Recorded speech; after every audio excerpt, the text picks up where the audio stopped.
Hello, welcome to my channel.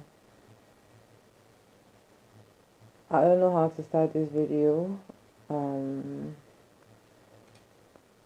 I don't even know if I'm ready to even talk about stuff in this video because yesterday was terrible.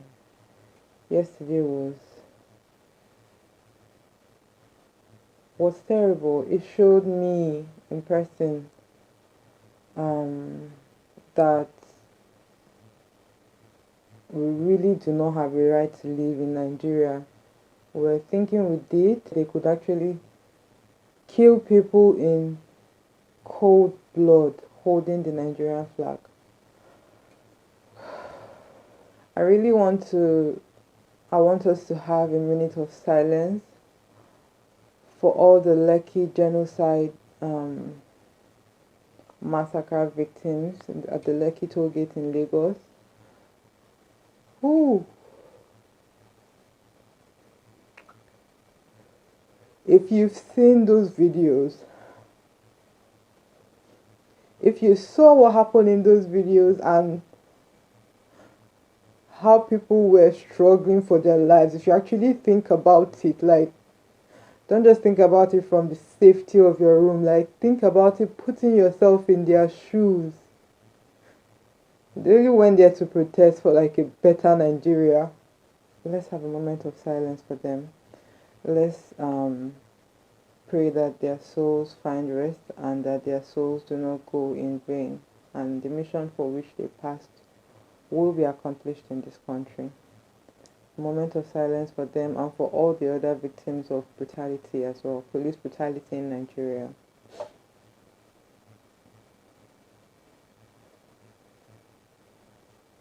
It took me quite some time to be able to face the camera and even talk. I couldn't even do my regular like setup. That's why I'm just sitting on my bed, kept the camera in front of me and I'm talking to it. So I'll kind of give an overview of everything because I have it on my notes here. And I'm just going to talk from the beginning of how this whole movement started in case you didn't know, or maybe you're abroad or something, I don't really know what it's about. I'm giving this encounter from my experience, right? Because everybody different. Everybody had experienced this whole EndSARS movement very differently. You know, some people had it more worse than the others. Those that experienced brutality as a result of this protest, those that experienced hurt harm because of this protest, those that lost their lives, like the ultimate price because of this protest. So I'm going to just be saying things from my perspective. On the 1st of October, that was like our independence here in Nigeria, and you know, it's 60 years. We're 60 years as a country that has gotten independence from the colonial masters. So I'm a makeup artist, a beauty influencer, in case you didn't know. You come about around my video for the first time. I was thinking of a look to do because I didn't know what to do. I knew I was not doing something to celebrate Nigeria because through this year, from when COVID was at its peak to where they could not provide the basic, like they gave out packages that were just Panadol and Indomie. Like, how two Indomie, one Indomie for a family of 4, 5, 6? How? And you're supposed to be the federal government.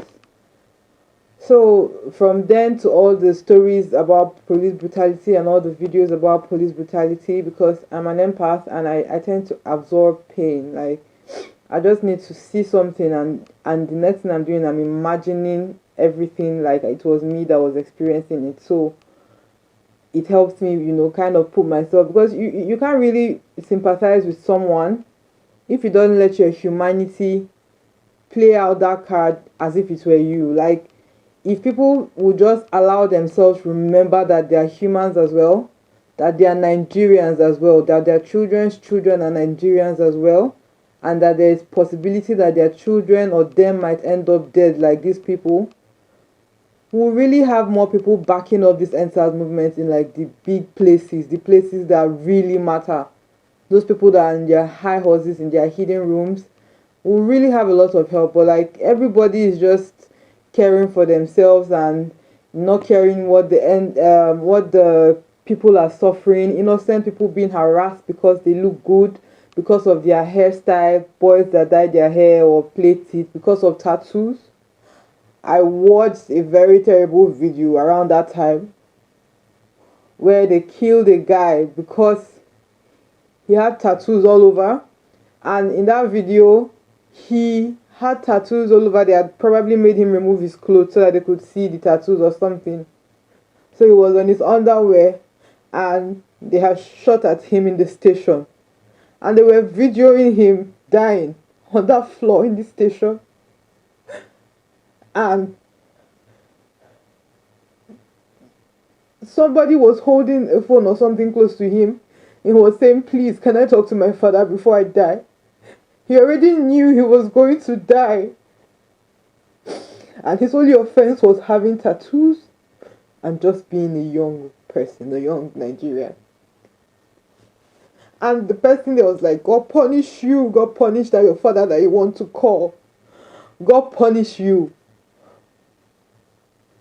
And I'm sure that man has children at home.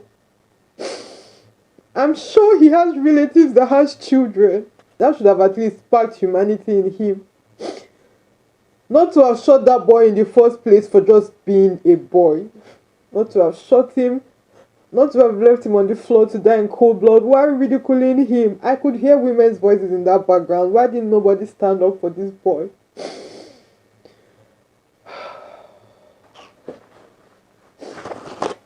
Those kind of things made me make the look I started to do in October 1st, the EndSARS look. I'm going to put across the screen. So I did this look trying to incorporate the pain. You know, there's blood in my eye, there's cut in my skin to depict the pain that these people have actually inflicted on our flesh in Nigeria. And it's not just individuals' flesh that have died, but like collectively as a Nigerian, more towards the young Nigerian youth. I did that look and I wanted it to kind of send a message, to kind of enlighten people using my voice. You know, I'm a makeup artist, and that's the only way I really know how to express everything that's happening. You know, when the country is happy, when there's something, some mishap, some injustice that needs to be spoken of, I'm not one to shy away, and I like to deliver my message more uniquely, you know. So that's why I came up with that look. And I remember it took me about 9 hours to do because I was super tired and I started it really late. So instead of getting it ready before the first, I actually did it on the first. And I saw another video on that first, but it didn't really trend on that first. It started trending on the second, where a guy was in his car. These devils, that's just what I'll call them. They entered his car. And I think they were trying to arrest him or something, or take him somewhere or something, or whatever, because I'm sure they will be trying to steal that car. There's been stories where they'll just kidnap people, sell their parts or harvest their organs, and then now use their cars, use their, you know, things that they took from them at the time of their arrest. Because they will never let you call your family. So nobody will even know where to come look for you. Your family will just be forced to kind of, you know, accept that, oh, their fully grown son somehow just disappeared into thin air. That's really the life people live in this country. And they pushed him. I can't remember if it was moving or if it was stagnant. But I can remember them pushing him out of the car, and an oncoming vehicle crashed into him and killed him instantly. All for what? All for hustling in this country, trying to make a living for yourself, you know, trying to survive, because I don't think we even live in this country. We're just merely surviving. And these people just ended his life for nothing. He probably didn't even understand what was happening. He was still thinking he was interacting with human beings. Because why would you throw somebody out of a moving car or out of a car on the middle of the road and not care what's happening coming up? Well, like, why would you even do that? If you want to arrest somebody you think he's a criminal, right? Fine. Okay, read him his rights. arrest him respectfully, put him in the back of your van, take him to the station. That's if we're in a working economy, in a working country. So when I saw that video, I broke down and knew that I had to do this look even more. And I did it. I posted it on October 1st with my message on my Instagram page. I'll leave my Instagram here in case you want to go check the picture. I haven't posted anything since then because there really is nothing to post. The country has been terrible since then. But anyway, we'll get into more of that later. On the 2nd, that video started to trend. That person's video that the car hit. And people were, kind of speaking up gently more. Like, I started seeing the fire. Like, how people just, the camel's back just broke. That last straw just broke the camel's back that we've been trying to manage and ignore all these years, basically. And everybody started picking up on Twitter and Instagram, and somehow, some way, my picture ended up being the front art for that movement because it kind of explained to people that, that's why I feel like kind of make people see that, there's actually blood in our eyes, or we are crying blood and we are acting normal. We have to struggle for the most basic things with tears of blood in our eyes, and we didn't even realize it. These people are killing us. They are cutting our skin, literally killing us. There's a place in Anambra I heard that once the SARS arrest the person, they'll take them there. If you cannot pay the money they're asking you for straight away, they're killing you, cutting your part. And they are sending it to ritual killers. Like, if those people could actually just stop for a moment and imagine, what if this was me in this person's shoes? All those wicked officers that perpetrated that, what if it was me in this person's shoes? Akuzu SARS. What if it was me in this person's shoes and, I was the one being cut up like meat to be sold to ritual killers? How would I feel? Like, if they can just think about that, but somehow they have sold their souls to the devil, all of them, for money, for power. We're not dealing with humans anymore. If after what happened at Lekki Tollgate happened, we underestimated, we being the Nigerian youth, trying to ask for justice and all of that, we underestimated them terribly. Them, the enemies of the nation, the people in power that could have authorized those kind of dangerous expression of power, because that was just it. They were trying to express who dominated. Everybody started retweeting, it started very strongly online, retweeting the videos that they could see. People were getting more bold to share their stories. Units were formed, coalitions were formed. Like, people came together to really make sure that, okay, we are feeling these people's stories, we are hearing these people's stories, let more people hear it, let's make this a global movement, let's trend this so that maybe we'll get eyes and ears on what's happening in Nigeria, and we'll finally get it solved once and for all. Maybe the government will finally take us serious this time, because times where we complained but we didn't sustain that complaint for long, maybe for light, or for maybe lights became costly a few weeks back, more costly than it already was, and just so many things. Like, we didn't complain that long, when the roads are bad, we complain a few times. When the health is bad, when all the sectors, there really is no working sector in Nigeria. Oh my God. Like, you would think we are protesting for SARS because that's the only dysfunctional system. No. There's no roads. There are no roads. The gallops, the mud, like, the roads are terrible. There are some places in this country that actually almost swim to get to where they are going to on the road.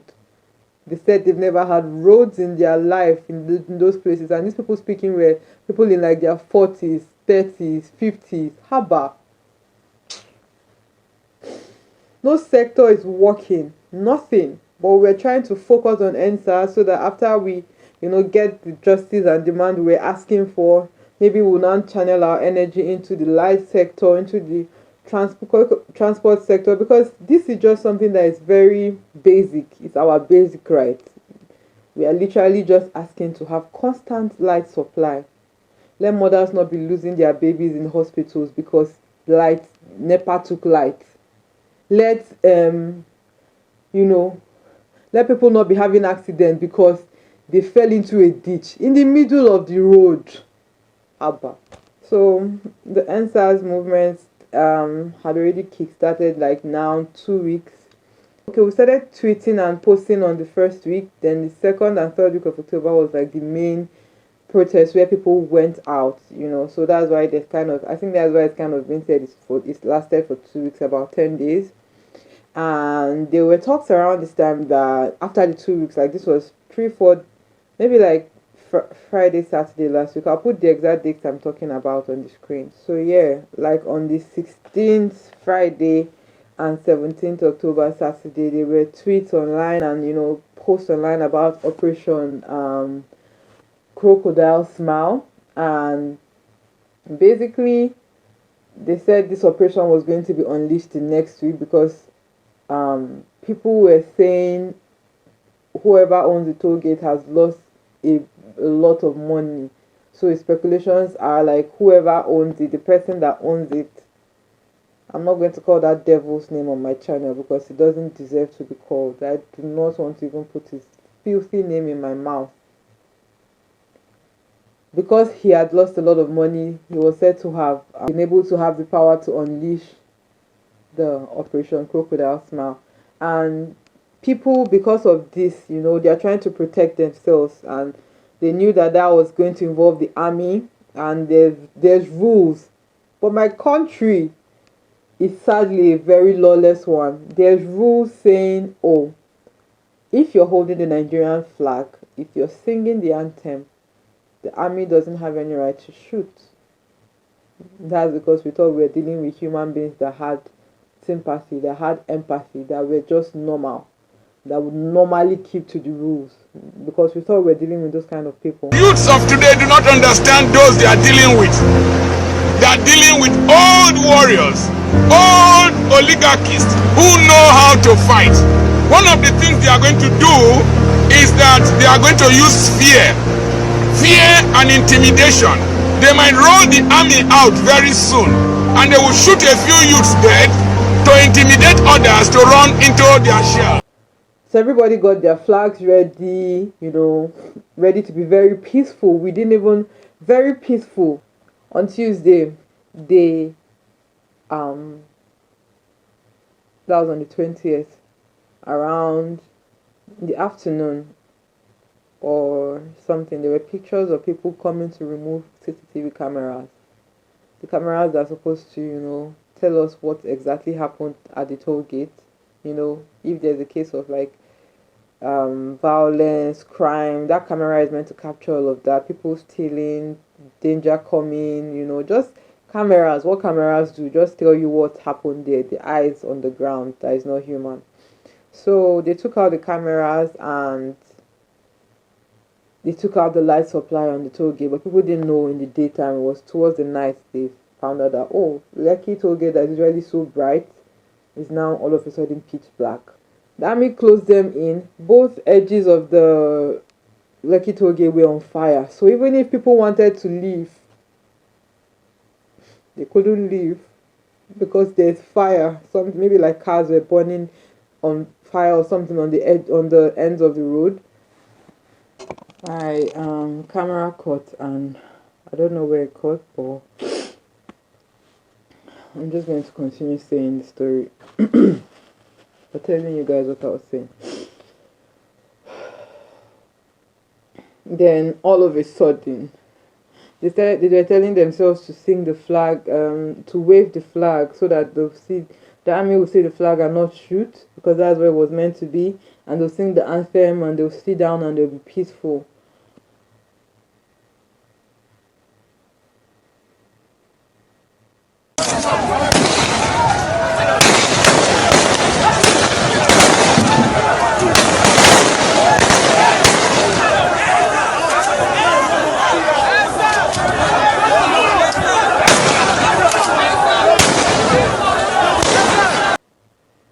They weren't even holding as much as sticks. They were just holding flags.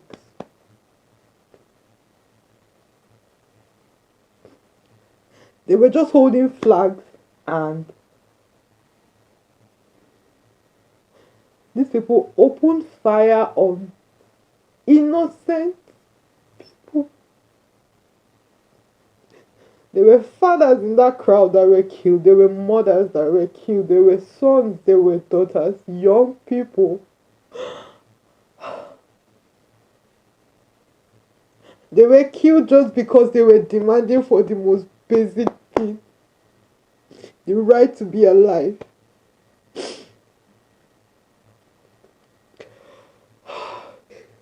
If you had seen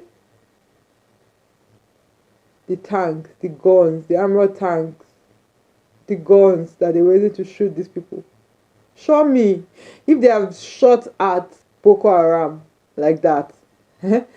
We'll not have been having any terrorist attack in this country. We'll not have been having any Boko Haram now. They would have been able to bring back all the Chibok girls that were taken years ago from their school.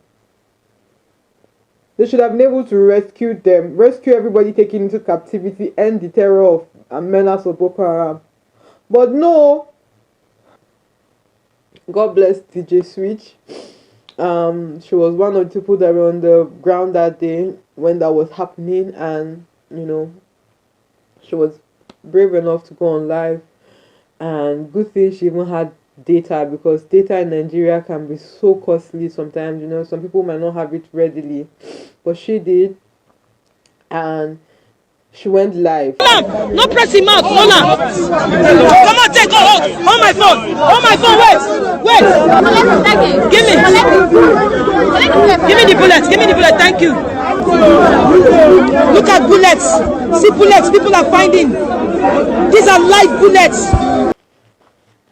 She went live and she was recording her surrounding, if she's one person, so she couldn't have recorded everybody around. Plus the place was so dark, you could literally just see what the light was shining on, and because she was using her torchlight to shine light or something, and her battery kind of died. But before it died, we could see people struggling for their life, some still holding the flag. They shot him in his leg and he was able to get the bullet out. I don't know how, because that person must have been superhuman. And very graphic, like the images we've seen these few days, images, videos, very graphic. So they tied his leg, but there's another boy that they were trying to get the bullet out. There was no tools around. They were denying ambulances from going in. So they wanted to kill people. They were stopping medical help from going into that toll gate area that day. So it was left with people that didn't even have any medical experience trying to get out the bullet. Infection, loss of blood, so many things. I heard that this guy later passed on. And in that stuff, you could hear shooting. The live video, you could hear shooting. She couldn't have made up that live video. So I don't understand why our people in government are coming out to say there were no casualties or there were no harm. You are deeply saddened. You are suddenly sorry. You are this. You are like bull crap. On national news, they are all denying what happened that day, that night. There was freaking blood on the flag. Blood of an innocent Nigerian asking for the will to live. Somebody had his intestine on the floor. Somebody was shot and his stomach opened up and his intestine was on the floor. Mothers lost their children. The agony that these people went through that night, each of the families that were hurt by that happening that day, the agony they went through. They decided it was a very pleasant idea to say that there should be curfew in Lagos. Maybe Kaduna or all these other places that are not so populated, people can get to their houses in 4 hours. But in Lagos, 4 hours curfew. How would they have been able to go home? How would people have been able to go home? And I'm hearing some crap about him giving people a chance. That is why he announced the curfew, that was the only thing that person could do. You're a freaking governor. If you couldn't control your state, you come out and say it in time, so people actually run for their lives. Around saying, oh, you are deeply saddened. Deeply saddened, Bao. How? They planned it, and if he knew he wanted to save people's life, he could have announced that curfew earlier, maybe 7 a.m., 8 a.m. So people don't even come out of their houses at all. Those that have come out that early morning will be able to go back. You waited till 12, Oga, and you announced this thing by 4. That is when it starts in by 4 p.m. Haba. It was from that 4, 5, 6 that everything just got really dark on the toll gate. And after that, now there's been burning and looting toll gates.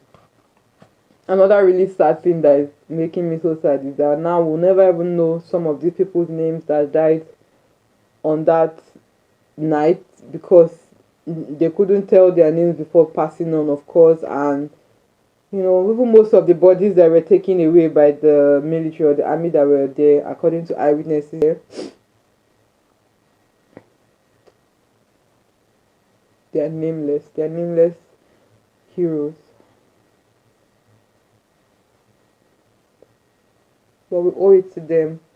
We owe it to them to make sure that better Nigeria that they wanted to fight for, that they fought for till they paid the ultimate price with their lives, that we give it to them. So far, I really want to round up this video because I feel like I've been rambling and I've not really kept to the script I wrote for myself, because you can't really do that it baffles me when this man comes on and Uncle is just chilling, reading a script. You are addressing people. You are addressing scared people. You are addressing people that are still hopeful for Nigeria. You are addressing sad people. You are addressing distressed people. And the best you can do is to read from a script. No emotional. We might as well be robots at this point, because they don't even care. They don't care that we bleed. They really don't. We can't let it happen again. Our eyes have opened this time. We cannot go back to sleeping. Yes, we started the protest. Yes, we're so hopeful that the protest was going to, be much stronger than, get us more results, We've now learned their hand, because clearly they are not even thinking what we are thinking. Like, to send the army to come shoot people. The army is even saying the people that were shooting is not army, that the videos were photoshopped. Wow.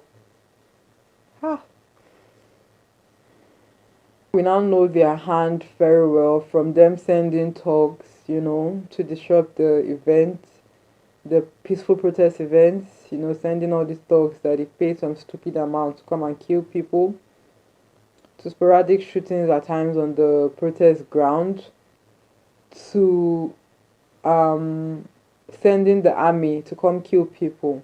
And that was the worst day in the history of Nigeria. What I was thinking after now, while people are in curfew still and we're just, taking a step back, is because in every war, in every battle, we need to retreat, recuperate, recover from all that happened, and then re-strategize. Holding placards and, just talking peacefully didn't get us the job. So we have the job done. So we have to do more. We have to not get tired. We cannot afford to get tired. Every time you see a tweet about police brutality, retweet it. whether it's trending or not, get the word out there to more people. Get more people to hear about it. Every time you see, just things happening, you're going on the road, be your brother's keeper. I think it starts from there. Be your brother's keeper. There's power in numbers. If they are stopping one person and interrogating him and trying to collect his money, and all 5 people, 6 people, 10 people on the road gather them, what's happening, what's wrong, why do you want to, what is his offense, ask them, hold them accountable, what is his offense, why are you arresting him? I saw a video like that and I was so happy. If more of that can happen, don't just see them and the initial reaction when you see police harassing someone is, oh, let me do quick and get out of here before stray bullets hit me. Boils down to each person willing to help, because each time there's this stuff happening to people, there are people around. So if people can just have some humanity and help, I'm sure it will go a long way to reduce the rate of any injustice and brutality happening anywhere in the country. Number 2, we need to get ready, because we are saying yes, we are not recycling, we are not voting in any people come 2023, like a certain group of people, we're not voting them in anymore. We want fresh blood, fresh ideas. We want people that will actually come to work for us, because that's what we put them there to do. They are public servants. They work for the public, the Republic of Nigeria. They work for us. We need youth leaders, to arise. If we are voting, if we are not voting them, if we say we are not voting them, who are we voting then? Because come 2023, there might only be 2 slots in voting, and the 2 parties that will be there. So we need people that are ready to lead. They are capable of leading. We can't afford to make mistakes anymore. So we need youth leaders or young people, not youth leaders now. That might be misconstrued. But we need a younger, we need fresh blood. We need people that their eyes are red for Nigeria to be great again. We need those kind of people in power. We need those kind of people in power. And if they are not in a, if their name is basically boils down to their name not being there for us to, thumbprint on the day of election. We need to start making sure we have able-bodied leaders that are ready to be voted in every sector. Transportation, road, health, every single sector, education. Children are sitting in mud on rocks. Children are being given birth to in hospitals and kept on plastic chairs. How much more? We need people that will come in and say, no, you're not stealing this billion. We'll put it in this primary school, break down that whole building, erect a functional new building for the students, chairs, books, good writing boards for the teachers, good payment for the teachers, just the basics. The roads are bad, accidents here and there, people losing their lives on a daily. Road trip where Nigeria, you want to lose your life, you want to dash somebody your life, because if you're not dying from accident, you're dying from kidnappers kidnapping you, you're dying from SARS shooting you because you don't want to bribe them, you're dying from police killing you, shooting you with a accidental discharge because you did not give them 15 naira. It cannot happen again. We cannot let it happen. In every sector, we need an entire reform. So I feel like, we should start working towards that. That's my own sense. We should start working 2 cents. We should start working towards getting people that can, be voted into these places, so that Nigeria can kind of have a chance, a shot. 60 whole freaking years, man. Nothing to show for it. Nothing to show for, zero. There's nothing to show for. No sector is working. There's nothing to show for it. For now, let's just keep our eyes out, be informed, retweet anything you see, like I said, reshare it. Let's always get it to bigger audiences as much as we can. We trended EndSARS around the world, and I couldn't be more proud in those times, when that was happening. I couldn't be more proud of us. People knew, okay, this is what's happening, even though the local Nigerian media refused to cover it for some absolutely absurd reason I do not know anything about, but When that thing was happening on Sunday, on Tuesday, when people were being shot dead in Lekki, there was no single local news line there to cover it. How? Then what's your job? What are you broadcasting? What news are you bringing? Do not forget the fallen heroes, people that have passed, lost their life in this fight. You know, we have to keep that fire burning for them. Don't get tired. You cannot go back to being how you were before 2023. Like, you cannot go back to being how you were before this EndSARS movement. If you're in Nigeria here, you cannot. You cannot go back to living a sedentary, like, not caring what's happening around you, not being fired up for change. We can't go back to that kind of life. Just for the sake of all these people that have died. We owe it to them. Let's not just be like, okay, why I can't come out now? Why I can't come out, go die for? Why waiting my blood come in? I saw videos where people were shot and their blood just flowed and soaked the Nigerian soil. We can't let it go in vain. Let those bloods cry. Let us make sure that those bloods that are crying are giving justice. Let's never forget. Let's never forget. Let's never forget the massacre. Let's never forget how they ignored us. They didn't say pim. They didn't say pim to us. Like, let's remember that they didn't even care. There was no empathy. There was no how will I put it? There was nothing. There was no human.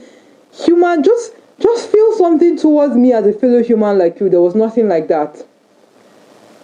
Let's please take that into consideration and be ready. Have your voter's card. If you don't have it and you are 18, you have to stop saying your vote does not count. Have your voter's card ready. Once you hear that they've started registration, because they will still refuse.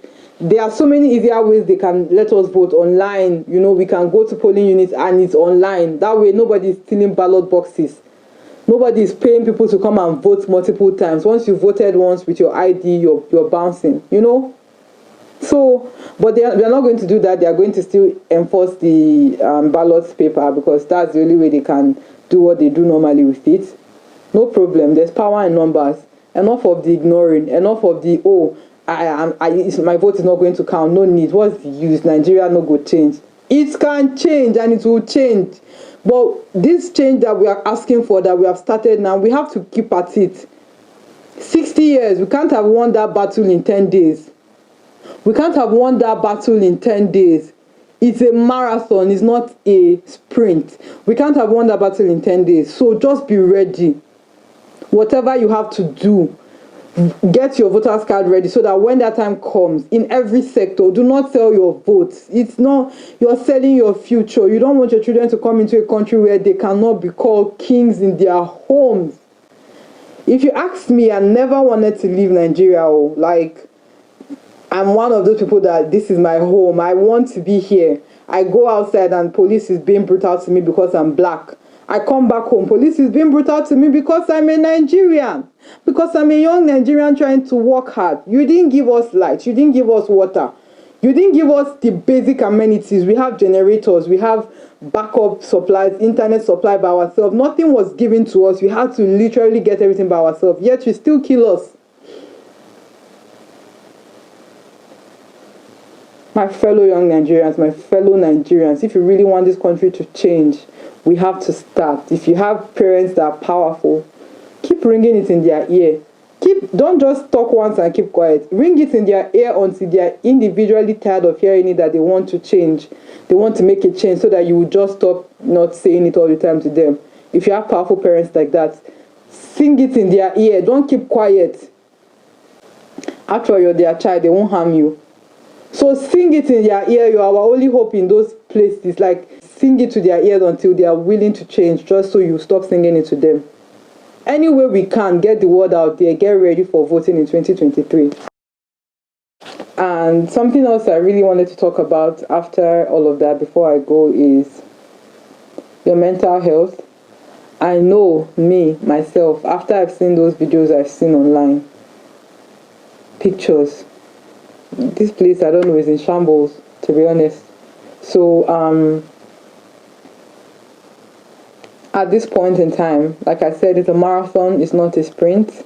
I don't want us to get stressed out quickly and just drop the whole thing just for our mental health to be, just so we can remain sane, you know. So take breaks if you need them.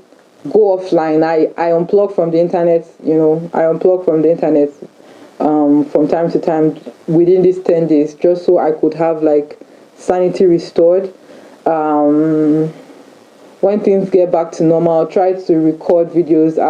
I have videos actually that I've recorded, but I didn't think it was right to post them. I probably would try to edit them and post so that life can kind of start to return to normal. I want it to be a kind of situation whereby we are living our normal lives, but we are still fighting for a change of our country. Do you understand? Like, I want it to go pari passu. Like, if we can work on that, then that's how we get change. Persistency, consistency.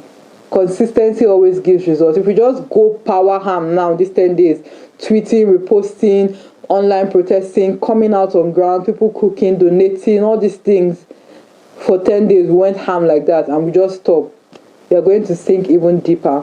So I want you to take time off to take care of your mind. Frankly, I wish I didn't look at some videos I did, because I've been having nightmares. I've been having, like, I'm numb at this point. I don't know what to feel anymore. Those images can do something to a person's mind. It can do something to a person's mind. Try to not view him, especially with some of the tags. So Instagram and some social media tags it as sensitive posts. Maybe if you know someone around you has a stronger mental state, you can tell them, check this thing, or do you think I should check it?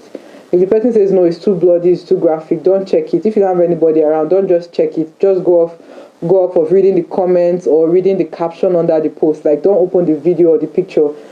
Try to make sure that you do not take so much of it in to the point where you start to have like suicidal thoughts, because it's very easy. It's very easy to get depressed quickly with everything that's happening. It's very easy to be thinking, oh, these people are still going to kill me anyway. Why not just end it, or why not just take my own life before they come and shoot me on the road where I'll die and I'll not even see my parents to bury me? So why not just kill myself at home? People can easily have those thoughts. It can easily get to that point. So please take care of yourself.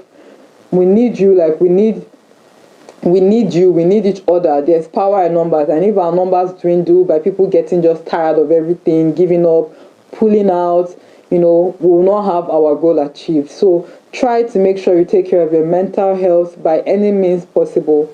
Reduce the images you see, the very graphic images. Reduce them a lot. If you need to talk to I'll try to get numbers that you can call for to speak to psychologists, people that can help you with your mental health.